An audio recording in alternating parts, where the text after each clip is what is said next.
할렐루야. 사랑하는 성도 여러분, 오늘 하나님께서 저희들에게 주신 말씀은 열왕기상 13장 11절에서 19절에 있는 말씀입니다. 하나님의 사람이 베델에서 분향하던 여로보암을 향해서 하나님의 심판을 외쳤습니다. 그리고 돌아가는 길에 베델에 살고 있던 한 늙은 선지자가 그를 쫓아가 만납니다. 이 늙은 선지자는 여로보암이 한 것과 똑같이 하나님의 말씀을 하나님의 사람 선지자에게 자기 집에 가서 떡을 먹자고 물을 마시자고 권유합니다. 하나님의 사람 선지자는 단번에 그것을 거절하죠. 왜냐하면 하나님께서 이 선지자에게 거기 베델에서는 떡도 마시지 말고 물도 마시지 말라고 말씀하셨기 때문입니다. 자, 그러자 이 늙은 선지자가 거짓말을 합니다. 천사가 내게 와서 이르기를 당신을 내 집으로 데리고 가서 거기서 떡과 물을 마시게 하라고 했다고 거짓말로 이 하나님의 사람 선지자를 속이게 되죠.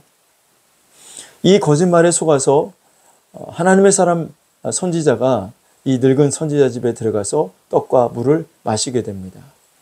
이것은 오늘 본문에 기록되어 있는 내용인데요. 여기서 우리가 알아야 할 사실은 하나님의 사람을 속이는 자가 있다는 것입니다. 거짓말로 하나님의 사람을 속이는 자가 있어요. 하나님의 사람은 이 늙은 거짓 선지자의 말에 속아 넘어갔습니다. 이와 같이 지금도 성도를 속여서 죄를 짓게 만드는 자가 있습니다. 성도를 속여서 하나님의 뜻을 이루지 못하게 만들고 죄를 범하게 하는 자가 누굽니까? 사탄이죠. 사단입니다. 요한복음 8장 44절에 보면 사단, 마귀를 향해서 예수님 말씀하시기를 그는 거짓말쟁이요 거짓의 아비다 라고 말씀합니다. 사탄은 거짓말쟁이입니다. 사탄은 거짓의 아비입니다. 인류가 처음 범죄하게 된 것도 바로 이 사탄의 거짓말 때문이었습니다. 그 거짓말에 속아서 선악과를 따먹는 죄를 범하게 된 것이죠. 역사는 반복된다고 지금도 거짓말쟁이 거짓의 아비인 사단은 우리를 거짓말로 속이고 유혹합니다. 우리는 이 거짓말에 속지 않도록 깨어 있어야 합니다. 본문에서 하나님의 사람이 이 늙은 거짓 선자의 말을 듣고 한 번만 더 하나님께 물어보았다면 어떻게 되었을까요? 그런데 이 하나님의 사람 선지자는 하나님께 묻지 않았습니다. 자기가 하나님께 받은 말씀과는 정반대로 말을 하는데도 그 늙은 선지자가 자기도 선지자라는 말에 그냥 그 말을 믿고 그 집에 가서 떡과 물을 마시게 된 것이죠. 지금도 거짓 선지자들이 많습니다. 어리석게도 성도들이 목사라고 하면 다 참 목사인 줄 압니다. 저도 목사이지만 거짓 목사, 가짜 목사 많이 있습니다. 잘못된 목사에게 빠져서 엉뚱한 소리를 하고 신앙생활을 이상하게 하는 성도들을 보면 참으로 안타깝습니다. 그리고 바른 소리로 권면해도 잘 듣지 않습니다. 거짓말에는 귀를 기울여 거짓말을 잘 따르면서 진실된 소리에는 귀를 막고 듣지 않습니다. 베드로전서 5장 8절에 근신하라 깨어라 너희 대적 마귀가 우는 사자같이 두루다니며 삼킬 자를 찾나니.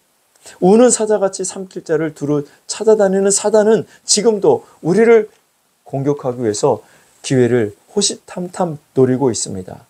그러므로 말씀 위에 굳게 서야 합니다. 진리 위에 굳게 서야 합니다. 복음 위에 굳게 서야 합니다. 믿음 위에 굳게 서 있어야 합니다. 깨어있는 성도가 되기를 바랍니다. 그렇지 않고 사단의 거짓말에 속아 내가 넘어지면 누구만 손해입니까? 나만 손해입니다. 나만 희생되는 겁니다. 이 늙은 거짓 선지자에게 참 하나님의 사람 선지자가 속아 넘어갔습니다. 오늘 이제 뒤에 나오는 본문에 보면 누가 희생됩니까? 그 늙은 선지자가 아니라 그 늙은 선지자의 말에 속아 넘어간 이 하나님의 사람이 진짜 사자에게 잡혀먹는 내용이 등장하고 맙니다. 늙은 선지자가 속인 건 속인 거고 너는 하나님의 말씀을 어겼다고 말씀합니다. 너는 하나님의 말씀에 불순종했다고 말씀합니다. 하나님이 금하셨는데 왜 먹었느냐? 에덴 동산에서 선악과를 먹지 말라 하신 하나님의 말씀에 불순종한 것은 아담과 하와였습니다. 근데 아담과 하와는 속은 거죠. 사탄에게 속은 것입니다. 그런데 벌을 누가 받습니까? 아담과 하와가 벌을 받습니다.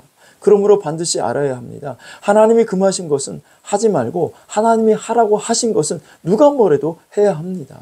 간음하지 말라, 도둑질하지 말라, 남자와 남자가, 여자가 여자가 관계를 맺지 말라, 동성애하지 말라. 하지 말라면 하지 말아야 되죠. 하나님이 금하신 것입니다. 그런데 왜 합니까? 목사가 괜찮다고 거짓 목사의 말을 따른다면 여러분만 손해보는 겁니다. 나만 속은 나만 희생되는 겁니다. 속은 나만 징계를 받는 것이죠. 11조 하라, 주일 성수하라, 전도해라. 그러면 해야 합니다.